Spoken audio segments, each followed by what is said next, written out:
Hello friends, welcome to Maharshi Sandipani School YouTube channel.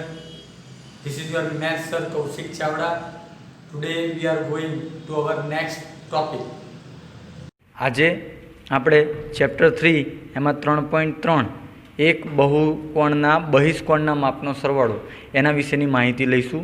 તો આ માહિતી માટે આપણે સ્વાધ્યાય 3.1 જે છે એનો પ્રશ્ન નંબર 7 જે હતો એને યાદ કરીએ તો એની અંદર આપણને એ અને બી એમ બે દાખલા આપ્યા હતા.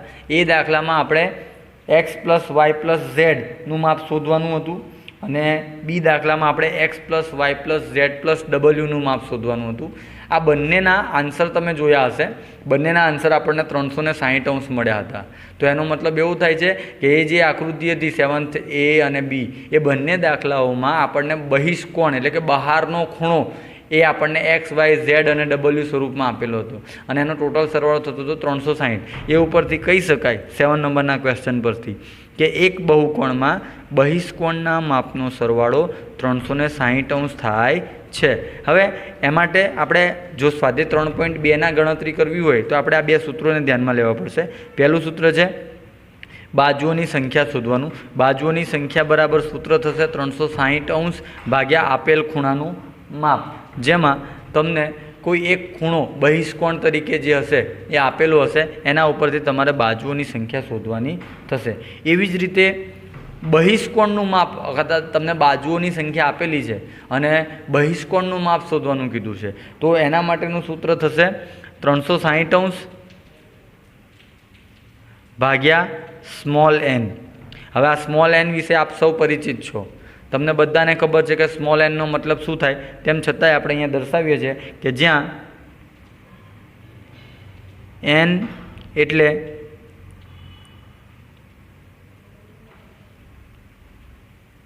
બાજુઓની સંખ્યા, મતલબ તમને રકમમાં જો બાજુઓ આપેલી હોય અને બહિષ્કોણ શોધવાનું કીધું હોય તો તમારે આ સૂત્ર યુઝ કરવાનું છે.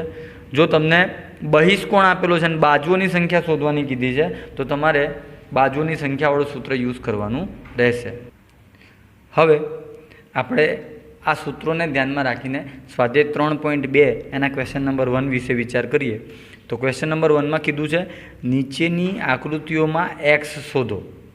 હવે તમે અહીંયા જોઈ શકો છો કે અહીંયા આકૃતિની બહારનો ખૂણો બતાવ્યો છે એટલે એક બહિષ્કોણ થયો. અહીંયા પણ આકૃતિની બહારનો ખૂણો બહિષ્કોણ, અહીંયા પણ બહિષ્કોણ. અહીંયા 3 બહિષ્કોણ આપણને દર્શાવ્યા છે. તો આ ત્રણેય બહિષ્કોણનો સરવાળો કરીએ તો આપણને કેટલા મળવા જોઈએ? તો તમને મેં સ્ટાર્ટમાં જ શીખવાડ્યું કે બહુકોણમાં બહિષ્કોણના માપનો સરવાળો કેટલો થશે? 360°. તો આપણે લખીશું કે બહિષ્કોણના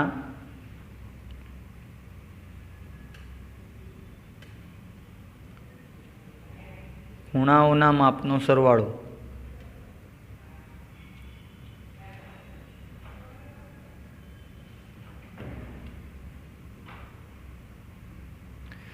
$360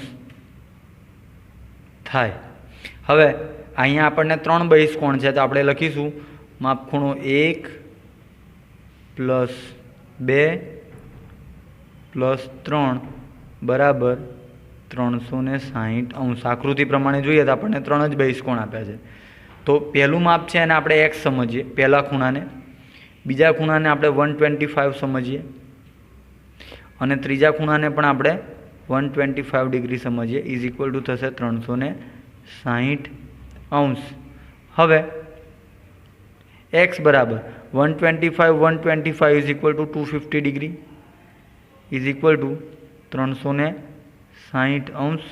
માટે x = 360° માઇનસ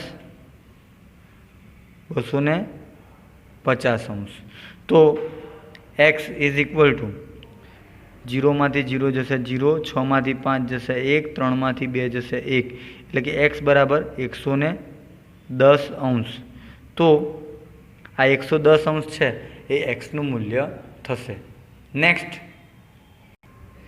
ક્વેશ્ચન નંબર 1 એનો બી નંબરનો જે દાખલો છે એના ઉપર નજર કરીએ તો આપ સૌ જોઈ શકો છો કે અહીંયા આપણને બહિષ્કોણ એક્સ આપ્યો છે.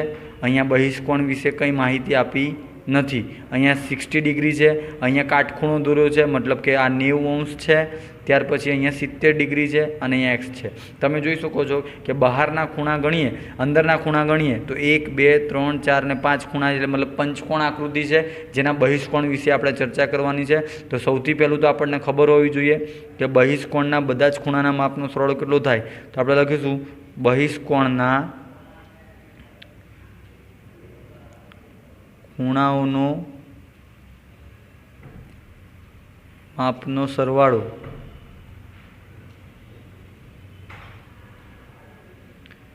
$360 થાય. માટે બહિષ્કોણના જેટલા પણ ખૂણા છે એ બધા જ ખૂણાના માપનો સરવાળો 360 થાય. તો અહીંયા આપણને 12ની બાજુમાં 5 ખૂણા આપ્યા છે.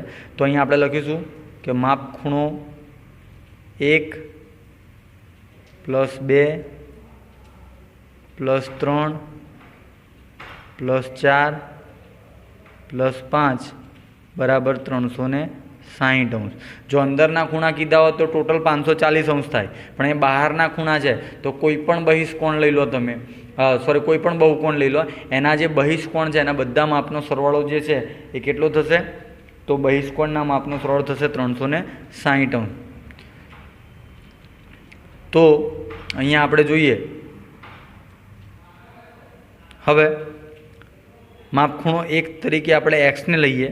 અહીંયા આપણને માપ નથી આપ્યું, પણ આપણે અગાઉના દાખલામાં શીખી ગયા છીએ કે જો અંદરનો ખૂણો કાટખૂણો હોય તો એની બહારનો ખૂણો અને અંદરનો ખૂણો અંતઃકોણ પ્લસ બહિષ્કોણ બરાબર કેટલા થાય? 180 થાય. બંને પૂરક છે, મતલબ આ જો 90 હોય તો સામે આ જે બહારનો ખૂણો છે એ પણ કેટલો મળે? 90 જ મળે. આપણે આના વિશે સ્વાધ્યાય 3.1માં શીખી જ ગયા છીએ, એટલે હવે અહીંયા ગણતરી નહીં દર્શાવે, ડાયરેક્ટ આપણે 90 લખીશું. તો અહીંયા થશે 90 ડિગ્રી પ્લસ માપખૂણો 2 લો તો 3 લો તો 60 ડિગ્રી આપ્યા છે. માપખૂણો 4 ફરી પાછું 90 ડિગ્રી, માપખૂણો 5 70 ડિગ્રી આપ્યા છે, ઇઝ ઇક્વલ ટુ 360 ડિગ્રી થશે. હવે આપણે એક્સ સિવાયની જે સંખ્યાઓ છે એનું ટોટલ કરીએ તો 90 અને 60 એટલે 150 થશે. 150 વત્તા 90 કરીશું તો 240 થશે. 240 વત્તા 70 કરીશું તો 310 થશે. તો 310 degree is equal to 360 degree.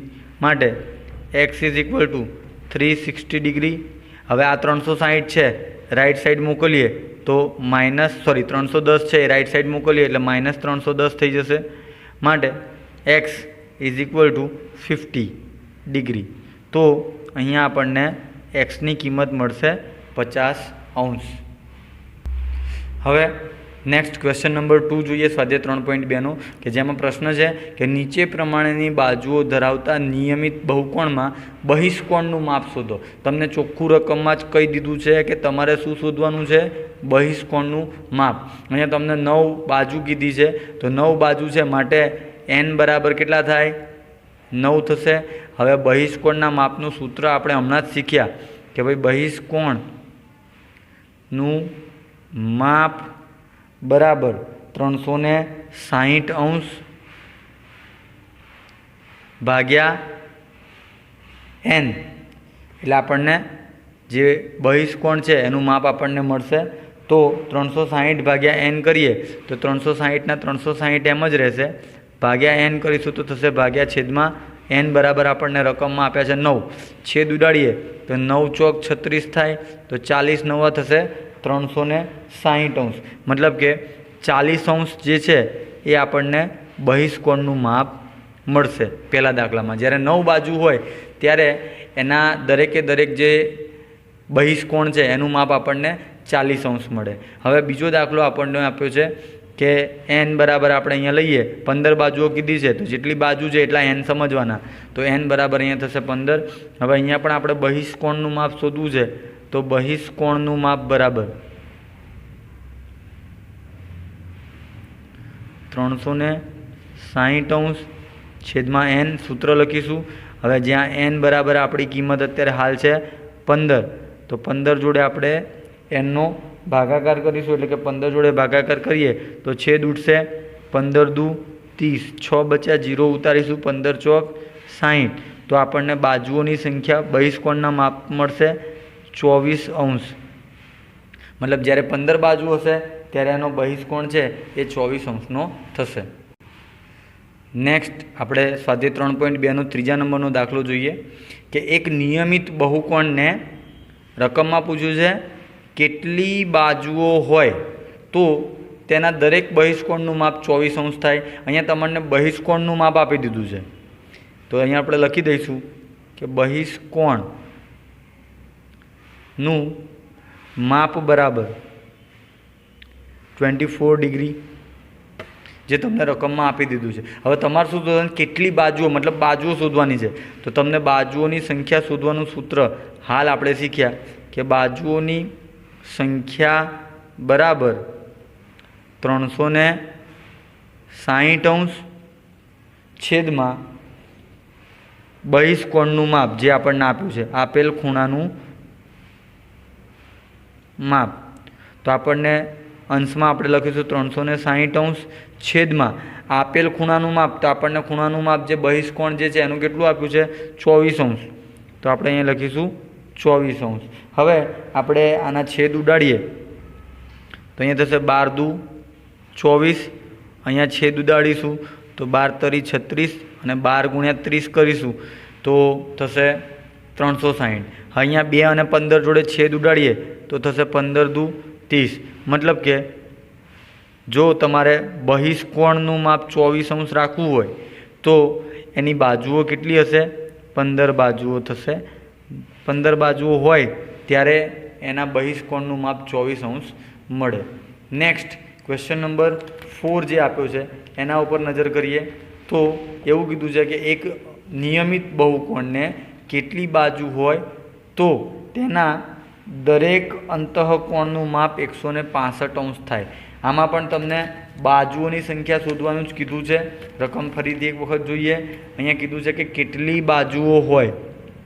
હવે બાજુઓ વિશે પૂછ્યું છે અને તમને એવું કીધું છે કે તેના દરેક અંતઃકોણનું માપ. અત્યાર સુધી શું થતું હતું દાખલામાં તમે જોઈ શકો છો કે બહિષ્કોણનું માપ આપેલું હતું તો ડાયરેક્ટ સૂત્ર આપણે વાપરતા હતા, પણ અહીંયા અંતઃકોણનું માપ આપ્યું છે 165°. તો સૌથી પહેલું કામ આપણે કરવું પડશે જે 3.1માં સૂત્ર યુઝ કર્યું હતું એ પ્રમાણે બહિષ્કોણ શોધવા માટે અંતઃકોણ પ્લસ બહિષ્કોણ. હવે આપ સૌ જાણો છો કે અંતઃકોણ અને બહિષ્કોણ બંને એકબીજાના પૂરક હોય એટલે કે એનો સરવાળો રૈખિક જોડ પ્રમાણે 180° બને, કારણ કે રૈખિક જોડ રચે છે. હવે અંતઃકોણ અને પૂરક કોણની વાત કરીએ તો અંતઃકોણનું માપ તમને રકમમાં દઈ દીધું છે કેટલું 165°. તો તમે લખશો 165° પ્લસ બહિષ્કોણનું માપ તમારી જોડે નથી. હવે બાજુઓ શોધવી હોય તો તમારી જોડે બહિષ્કોણનું માપ હોવું જરૂરી છે. તો આપણે પહેલાં બહિષ્કોણનું માપ શોધવા માટે આ જે સૂત્ર જે છે હમણાં જે લખ્યું આપણે અંતઃકોણ પ્લસ બહિષ્કોણ બરાબર 180 એ સૂત્ર મૂકીને સૌથી પહેલાં બહિષ્કોણનું માપ શોધીશું. તો બહિષ્કોણ બરાબર બહિષ્કોણનું માપ થશે આ 165 આવશે રાઈટ સાઈડ તો થઈ જશે 180° માઇનસ 165°. મતલબ કે 165માંથી આપણે 180માંથી આપણે 165 આપણે બાદ કરવાના છે. 165 જો આપણે બાદ કરીએ છીએ તો આપણને મળશે 15°. મતલબ કે એનો બહિષ્કોણ જે છે એ કેટલા અંશનો આવશે 15° આવશે. હવે આપણે બાજુઓ શોધી શકીએ છીએ, કારણ કેમ કે આપણે અગાઉના દાખલામાં જોયું જો બહિષ્કોણનું માપ હોય તો જ તમે બાજુઓને શોધી શકો. માટે લખીશું, યાદ રાખજો ખાસ કે જ્યારે તમારે આવું બને છે અંતઃકોણનું માપ આપ્યું છે તો ત્યારે સૌથી પહેલાં તમારે શું કરવું પડશે, તો પહેલાં બહિષ્કોણ શોધવો પડશે. બહિષ્કોણનું માપ મળે એ પછી જ તમે સૂત્ર મૂકીને અંતઃકોણનું માપ બહિષ્કોણનું માપ શોધી શકો છો, બાજુઓની સંખ્યા શોધી શકો છો. તો એ થશે 360° ડિવાઇડેડ બાય આપેલ ખૂણાનું માપ કીધું છે. તો અહીંયા આપણે આપેલ ખૂણો કયો સમજવાનો છે, તો કે જે બહિષ્કોણનું માપ આપ્યું છે, જો બહિષ્કોણનું માપ વગર તમે ગણતરી કરશો તો ખોટું પડશે. તો 360° છેદમાં જે આપણો આપેલ ખૂણો છે એ આપેલ ખૂણો અત્યારે હાલ આપણે જે બહિષ્કોણ શોધ્યો છે એ કેટલો છે 15°. તો 15° થશે. 15 જોડે આપણે 360નો ભાગાકાર કરીશું, છેદ ઉઠશે 15 × 2 = 30, 6 ઉતારીશું 0, 15 × 4 = 60 એટલે કે છેદ ઉડાડ્યા પછી આપણો જવાબ આવશે 24. મતલબ જો તમારું અંતઃકોણનું માપ તમારે 165 રાખવું હોય તો તમારે બાજુઓની સંખ્યા કેટલી કરવી પડે? 24. મતલબ 24 બાજુઓવાળી બંધ આકૃતિ દોરીશું ત્યારે જઈને એના અંતઃકોણનું માપ 165 થઈ શકે છે.